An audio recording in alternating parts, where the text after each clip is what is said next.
Guys আসসালামু আলাইকুম। তোমরা সবাই কেমন আছো? আশা করি সবাই ভালো আছো। আজকে গল্পটা হচ্ছে ঈদের ৩ দিন পরে।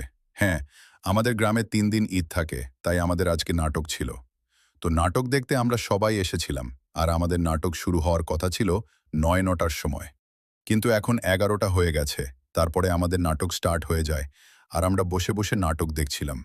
তারপরে মনে পড়ল আমাদের পার্ক, তোমাদেরকে দেখায়। হ্যাঁ, আমাদের গ্রামে প্রতি বছরই পার্ক করা হয়, আর সবাই ঘুরতে আসে।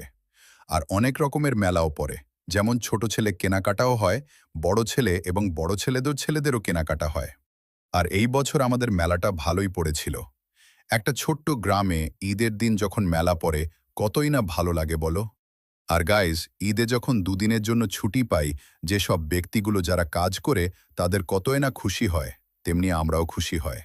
আর হ্যাঁ, ১ বছর পর যখন ঈদ আসে তখন আমাদেরকে কি মনে হয় যে কত না আনন্দ হবে ঈদে, এরকম ভাবি। তারপর হঠাৎ একদিন ঈদ চলে আসে, আর দেখতে দেখতে ২ থেকে ৩ দিনে ঈদ থাকে। তোমরা সবাই লাইক করো, কমেন্ট করো, সাপোর্ট করো। ইউটিউবে ১,০০০ কমপ্লিট করে দাও।